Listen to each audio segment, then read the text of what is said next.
Hello, and welcome to Stories from India, a podcast where we talk about myths, legends, and folk tales from India. I am your host, Narad Muni, and I'm a mythological character myself.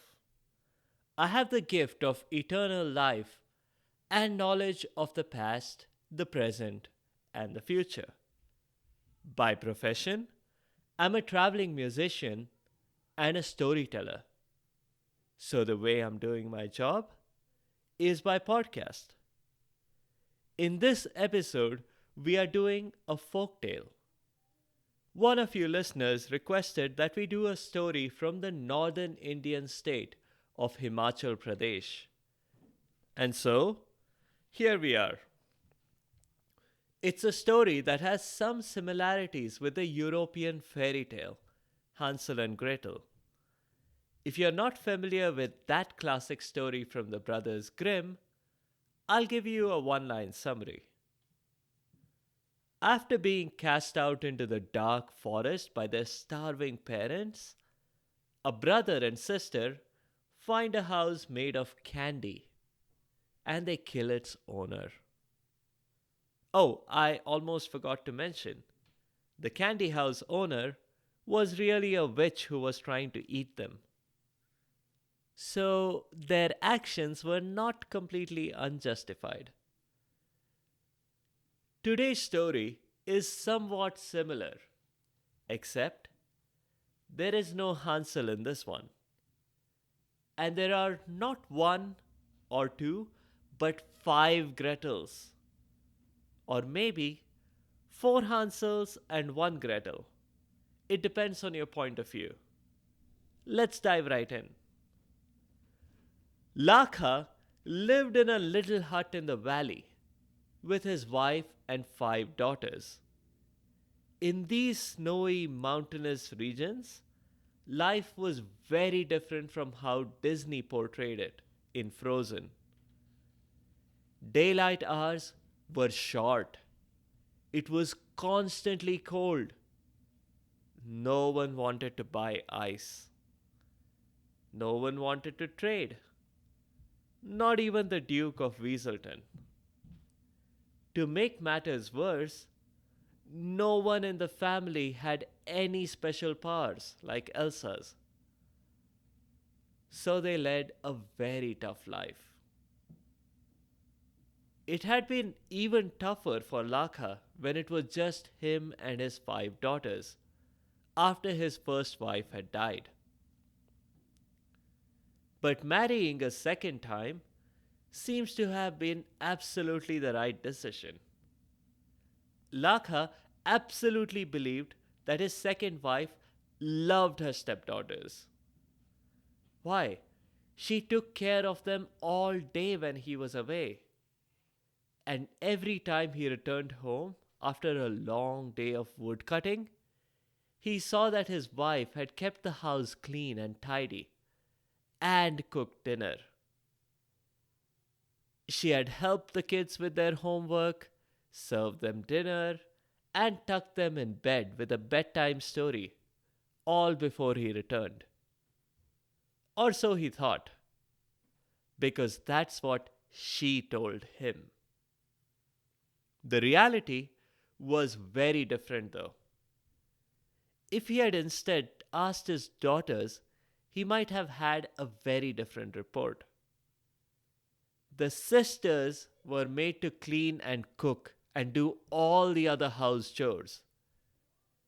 Their dinner was usually just a single grain of rice that they had to split amongst themselves.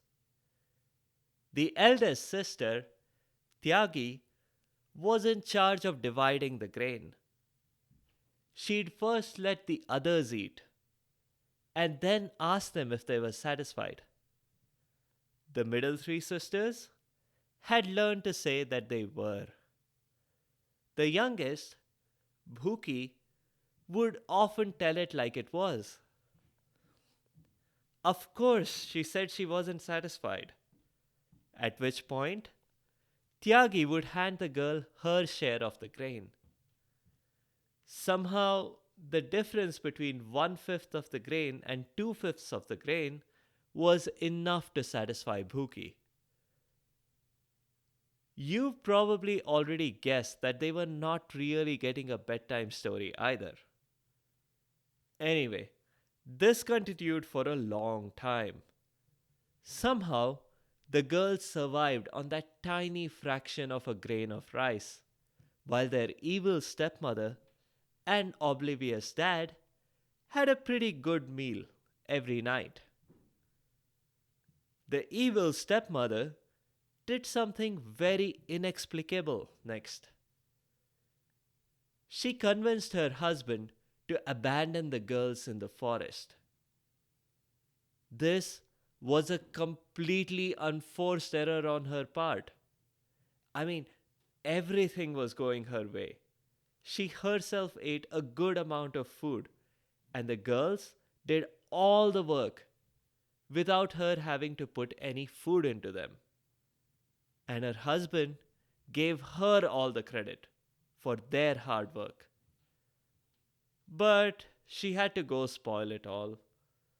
So the father took the girls deep into the alpine forest, pretending to take them to the carnival. At one point, they had to cross a river. It was just past spring, and the icy cold water of the river was almost in full flow. This being medieval India, there was no bridge here. So they looked around for a log that might have serendipitously fallen across the river. But no luck. The next best thing was some stones that were jutting out of the water, and it seemed possible to jump from one to the next to cross this raging river. The girls were a little bit apprehensive, but the father insisted that they go first. He did tell them that he would follow. But watch carefully, he said. If by a slim chance you were to turn around and not see me, that means I may have drowned in the river. My umbrella, by a happy accident, is unlikely to drown though. So if you see it floating away downstream, that's a sure sign that I did not survive. Bhuki turned a skeptical eye on her dad. No, the umbrella might have slipped out of your hands and you might have simply run back home. But the other girls shushed her. And when they had crossed to the other side and turned around, sure enough, there was no sign of Dad other than his umbrella floating away far downstream. They looked at each other, deciding what to do next.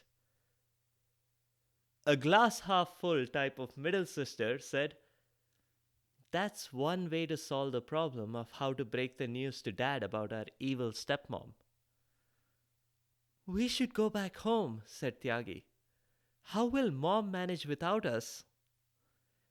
Four pairs of eyes glared at her angrily. "Seriously?" asked Pookie. "You want to jump back on those rocks across the river, trek back for miles, and tell Mom that Dad drowned, and then get the full unshackled evil stepmom treatment?" Tyagi relented, and the five girls went on.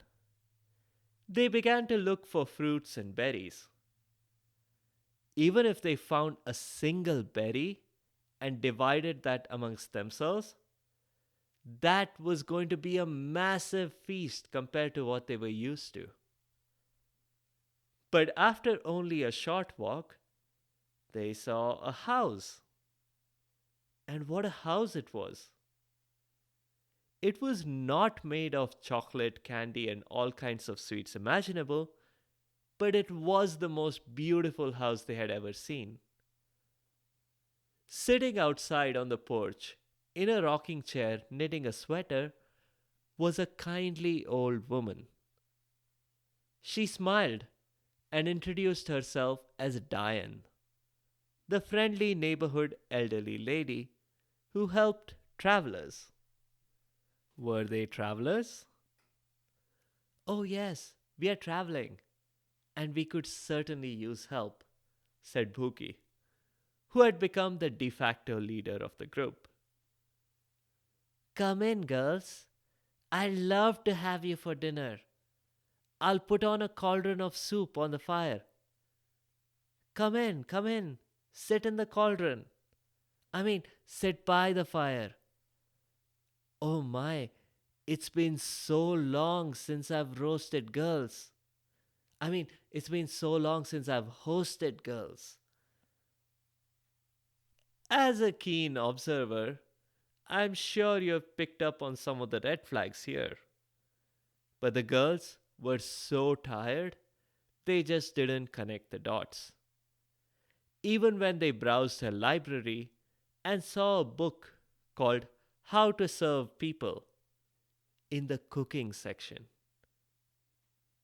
But Diane did serve them vegetable soup. She had concluded that the girls were too thin and bony right now. But put enough vegetables into them, they might taste well. She shocked them by telling them that they could even have seconds or thirds or however many helpings they wanted. In fact, the more the better. She had also baked a giant chocolate cake just for them. Be sure to eat every last crumb, she said. And she cackled. After dinner, she tucked them into their beds in the guest bedrooms and read them bedtime stories. She told them to sleep as long as they wished. And they did. They had had the best time of their short lives. Unfortunately for some of them, those short lives were not about to get any longer. But we'll pause the story here. In the next episode, we'll finish up this folktale, where we learn the fate of the sisters and Diane. If you have comments or suggestions, or if there are particular stories you'd like to hear, please do let me know by leaving a comment or a review on the site sfipodcast.com or tweet at sfipodcast. You can also find me on Instagram and Facebook. Be sure to subscribe to the show to get notified automatically of new episodes. And thanks to all of you listeners for your continued support and your feedback. The music is from purpleplanet.com. That's purple-planet.com. I'll see you next time.